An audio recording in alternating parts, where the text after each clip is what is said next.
This is the WJTS News. Thank you for tuning in. I'm Bill Potter reporting. A Jasper woman was arrested on OWI charges Sunday night. The Jasper Police Department was dispatched to a vehicle that was driving with no tire northbound on St. Charles from 2nd Street at around 9 p.m. Sunday evening. The vehicle was driving slowly on the wheel rim, which resulted in sparks and damage to multiple roadways. By following the damage to the roadway, officers with the Jasper Police Department tracked the vehicle to Apple Blossom Lane and Maple Street. The driver was identified as 24-year-old Maria Roca. Upon further investigation, it was determined that Roca was impaired. Roca tested .08 on certified chemical test and lodged in the DuBois County Security Center and charged with criminal mischief, OWI, and OWI endangerment. A Jasper man is facing multiple drug-related charges. Early Sunday morning, a Jasper Police Department officer conducted a traffic stop on a vehicle in the Huck's parking lot after the driver disregarded a traffic control device at the intersection of 5th Street and US 231. During the traffic stop, the officer found that the driver, 39-year-old Brandon Wilkie, currently had his driver's license suspended.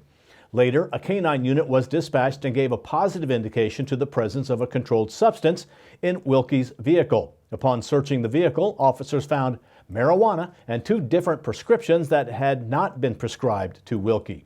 Wilkie was arrested and taken to the Jasper Police Department, where it was also found that he had concealed 2 more bags of marijuana in his pants. Wilkie was booked into the DuBois County Security Center and is facing charges of driving while suspended, possession of marijuana, possession of a legend drug, and obstruction of justice. Last year, because of the COVID-19 pandemic, State Senators Mark Messmer and Aaron Houchin were not able to welcome students to the State House for the Senate Page program. This year, they are bringing back this unique opportunity for young Hoosiers. Here is State Senator Mark Messmer of District 48 with details. The Senate Page program is a full-day program that allows students in grades 6 through 12 to visit Indiana State House to experience policymaking firsthand. As pages, young Hoosiers meet their state senator, tour the State House, assist staff with age-appropriate tasks, and listen to debates on the Senate floor about different pieces of legislation. This opportunity gives them an up-close look at the steps a bill must go through to become law. Each day of the legislative session, representatives from business fields like manufacturing, banking, farming, and healthcare visit the State House. This gives pages the opportunity to see how Indiana citizens work with their state lawmakers to craft legislation that positively impacts our state. The program begins in January and runs through early March. Positions fill up quickly, so it's important to apply early. Pages are scheduled on Mondays, Tuesdays, and Thursdays during the legislative session, beginning their work at 8:30 a.m. and ending at 3:30 p.m. Larger groups can page together on Wednesdays, which is ideal for bringing school groups, 4-H clubs, and scouting troops. It's always great to see students from Senate District 48 serving as Senate pages. State government has a tremendous impact on our community, and it's important that even our youngest citizens have an understanding of the legislative process. Please urge the young people in your life to consider this opportunity. It may spark a lifelong interest in public service. Thank you, Senator Messmer. Applications can be found at www.indianasenaterepublicans.com/page-program. The Our Precious Angels group will hold their annual Candlelight Vigil Sunday, December 12th at 2 p.m. The Candlelight Vigil will last about 1 hour and will take place at the Our Precious Angels Memorial Garden site overlooking the lake near the south parking lot of the DuBois County 4-H Fairgrounds. Anyone who has lost a child, as well as family and friends, are invited to participate. Our Precious Angels is a nonprofit organization dedicated to assisting parents, friends, and family members dealing with the loss of a child. Dedicated in October of 2005, the Memorial Garden site was constructed and continues to be funded strictly through donations. Its purpose is to find a peaceful, quiet, and serene place for family and friends to reflect on the memories of a lost loved one. All maintenance and improvements to the Memorial Garden site is dependent upon donations. If you are willing to help financially with this effort, you may drop off your donations to Springs Valley Bank and Trust. Be sure to tell them that it's for the Our Precious Angels Maintenance Fund. You may also mail your donation check to Springs Valley Bank and Trust, care of Teller, P.O. Box 830, Jasper, Indiana. Be sure to write Our Precious Angels on the memo line. The latest COVID-19 numbers have been released for Indiana and locally. Here is Peter Marshall with the details.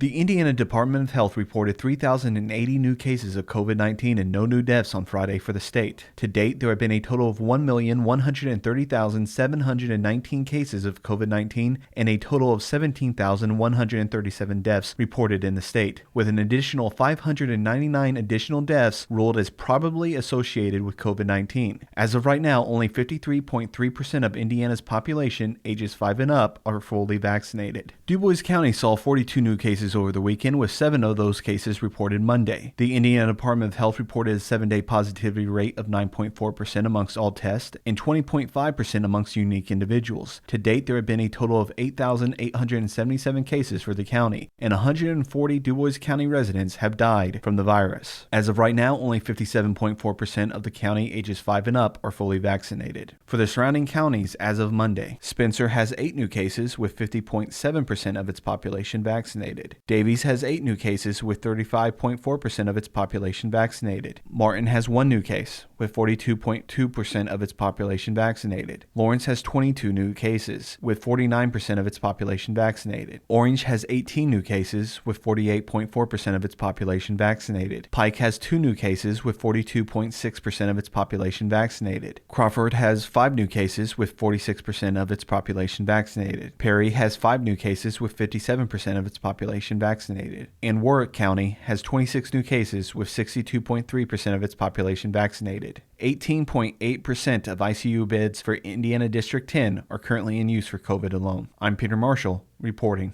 The current recommendation from the World Health Organization, the Center for Disease Control, and the Indiana Department of Health to help combat the COVID-19 virus is to get vaccinated. The higher the percentage of population that is vaccinated, the safer we all will be.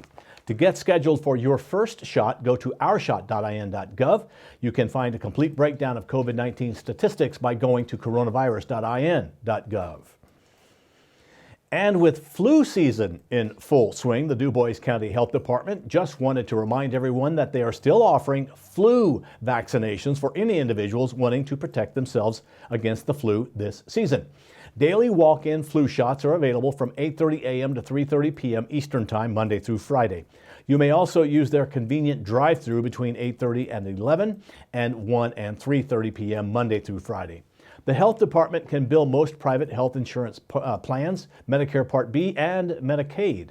The uninsured can also be served with state-provided vaccine.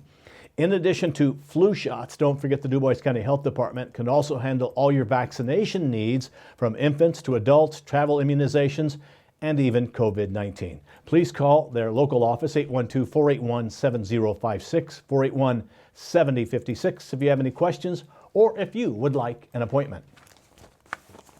Last week, the 81st Indiana State Police Recruit Academy completed its graduation ceremony in the Indiana State Capitol Rotunda. The oath of office for the 29 new state police officers was delivered by the Honorable Justice Christopher Goff of the Indiana Supreme Court. Each new trooper was then presented their badge and official identification by Superintendent Carter and his staff. Thursday's graduation marked the culmination of 25 weeks of intense training, which totaled nearly 1,100 hours. Each graduating trooper will be assigned to one of 14 state police posts across Indiana. Once they're assigned district, the new troopers will spend the next 3 months working side by side with a series of experienced field training officers. The purpose of the field training is to put practical application of the training received through the formal academy training. Upon successful completion of field training, the new troopers will be assigned a state police patrol vehicle and will begin solo patrol in their assigned district. Stay tuned. Coming up, we will take a look at weather and more. Kurt Guxell with sports on 18 WJTS.